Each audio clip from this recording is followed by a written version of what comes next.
Thanks for joining us for another edition of Weekend Winners. We know the Tab Constellations Winter Carnival is fast approaching, and again this Saturday night we've got a really strong program coming through here at Albion Park, headquarters of racing in Queensland. 9 races, early start as well, so just take note of that, starting well before 5 o'clock. So it's an early start, early finish, but it's a high quality program. In this edition of Weekend Winners, we're going to speak with leading drivers Nathan Dawson and Leonard Cain. Another Saturday night, another busy night coming up for Nathan Dawson, the leading driver with several key runners to drive this weekend. He joins us now. Nathan, appreciate the time. Good to be on, Chris. Saving Major Percy, race 1. This is your first drive. Field of 9. He's got this second row draw to contend with. It looks a strong field on paper. Yeah, it does. It probably looks a fraction tough for him.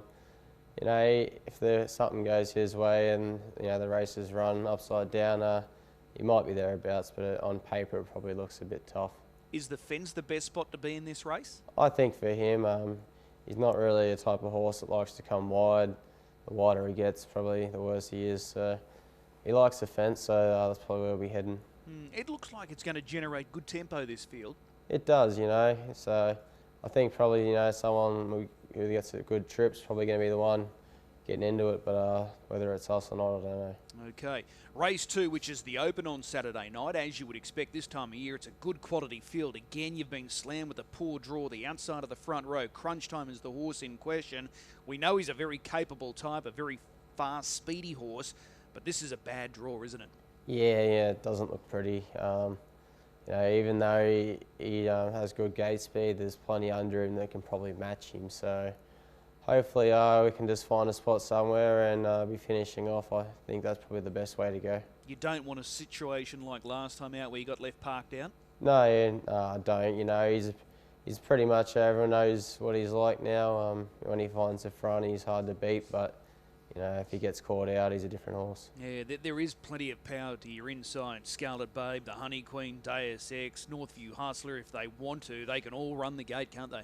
Yeah, there's plenty of speed there. I think probably this week probably be good just to try and find a spot there somewhere and be finishing off.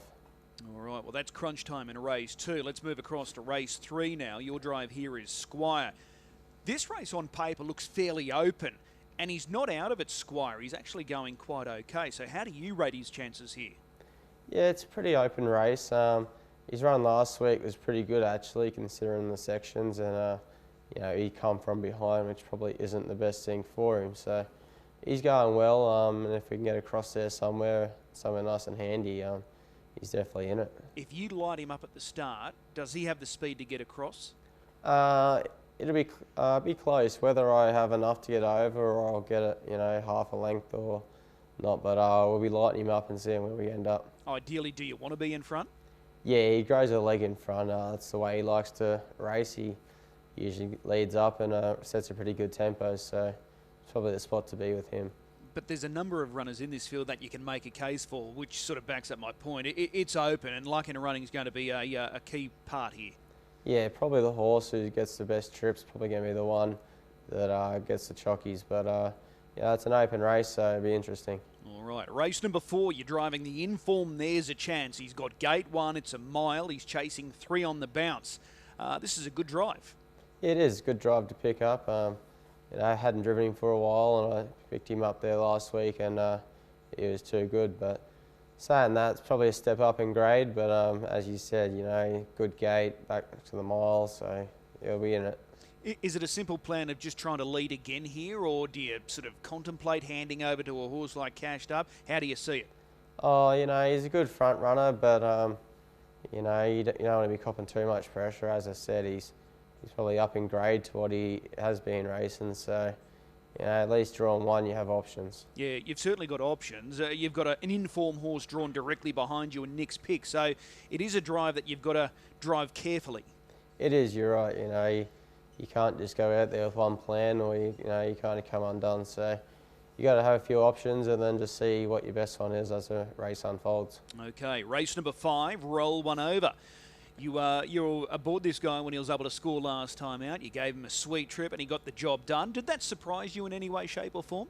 No, not really. He's been going quite okay with not a lot of luck. So he's a type of horse that loves that type of trip, and he got the good trip last week, and you know, he just got there on the line. So, no, it didn't really surprise me. I think, it just worked out well. So good draws and a good trip plays a key role for roll one over. Yeah, it does. He's probably like one of those battlers that, he's not good enough to come around them, but when everything goes his way, he gets there. This is probably a little harder looking at it on paper compared to what he beat last week.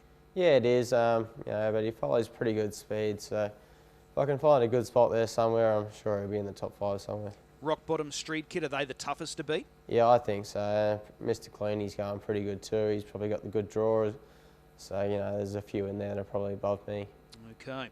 Let's move across to race 7, and this is the trot. Garland Green, he had that big handicap last week and did a pretty good job, all things considered, when 4th behind G Up Netty. Back to the mobile start. That's crucial for him. Yeah, it is. His run last start was actually super, probably one of his better runs, I thought. So back to the mobile, no chasing involved. So, I think he should play a pretty big hand in that race. Early scratching of Van Sank, that's quite crucial as well. Yeah, it is. He's a good horse and, probably one less to chase down. So, no, it's definitely handy to have him out. Okay, there's good confidence there with Garland Green. Your final drive on Saturday night is our Bondi Beach, again for trainer Greg Franklin. Comes up with a nice draw. How does he sort of sit in this field? Yeah, he's much like the others where he gets his good trip or he's there. So if he can get a good trip somewhere, he always pops up at a bit of a price. Is there any chance that he could head off a Hoka Jimmy at the start? Nah, he's not blessed with gate speed, but he gets out okay. But I think the less he does early, he's probably plays into his hand. Okay, so you've got to give him a good trip. Yeah, the pressure's on Saturday night. Yeah, by the sound of it. The pick of your drives at this point? Probably, roll one over. He's going well. And Garland Green, I was pretty happy with him last week off his big handicap in pretty good time. Okay, we'll take the tip there. Race 7, number 9. Nathan, as always, appreciate the time. Best of luck on the weekend. Thanks, Chris.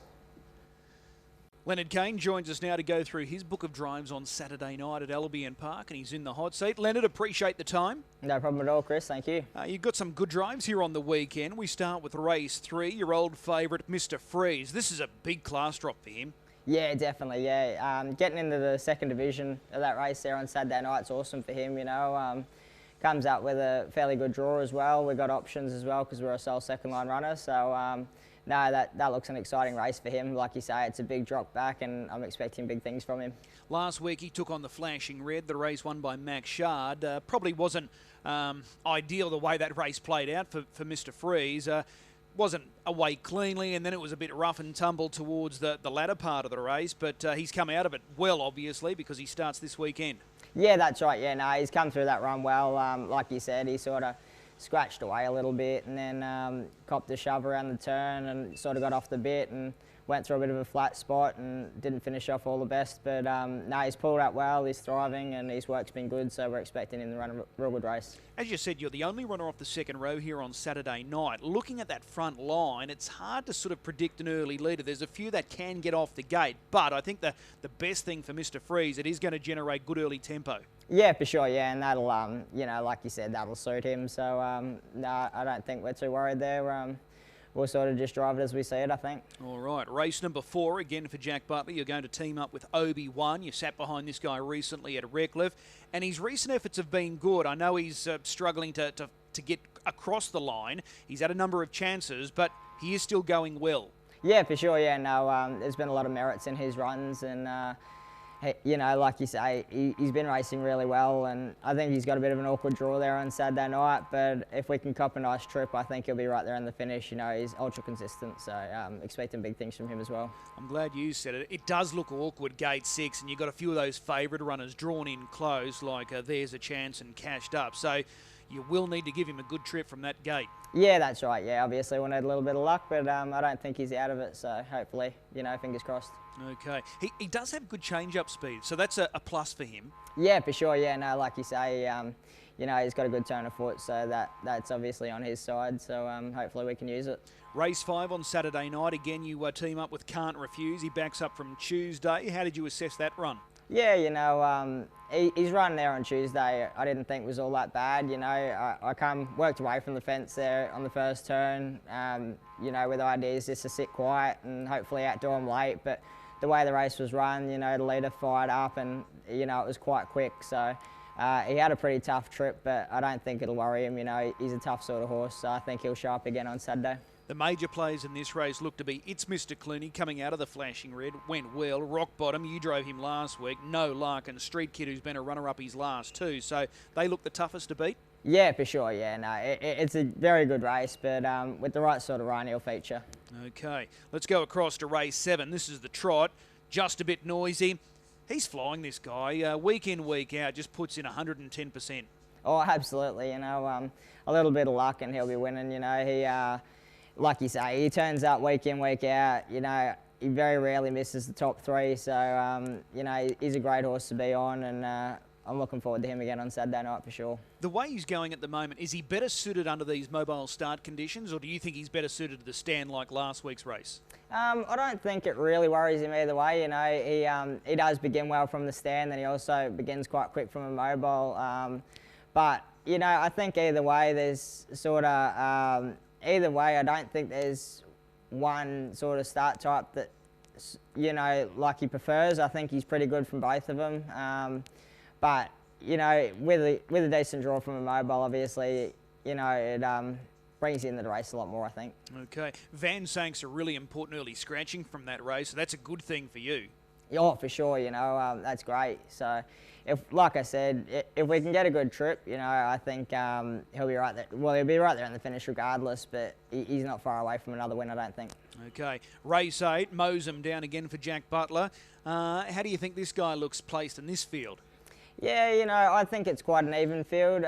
Obviously, we're going to need a little bit of luck, and his last run, you know, showed a lot more merit again, so... He was a little bit unlucky late, but he had a good trip on the fence and worked through the middle late and sort of got held up right on the line. I was quite impressed with last start, so I think that sort of gives you a little bit more confidence going into this week. Like I say, if we sort of get a good trip, that's going to play into our hands a lot because it is quite an even field. If you pumped him off the arm, could he lead this field? Look, I think he could, yeah. I'm not 100% sure, but, you know, he has got good turn of foot out the gate, so there's every possibility. Yeah, he'd be hard to beat over the mile here if he was able to find the front. Oh, for sure. Okay. Well, they're your drives on Saturday night. Which one are you most looking forward to? Look, I'd have to go with the old trotter, Just a Bit Noisy. You know, he's ultra consistent, so he's probably the pick of the bunch, I think. Okay, for Dougie Lee, race 7, number 3, Just a Bit Noisy. Leonard, as always, really appreciate the time. Best of luck. No worries. Thanks very much, Chris. A big thanks, as always, to our drivers, Nathan Dawson and Leonard Cain, giving up their time and thoughts ahead of their drives this weekend. We wish them the best of luck. As I said, it's a 9-race program looking for a good thing.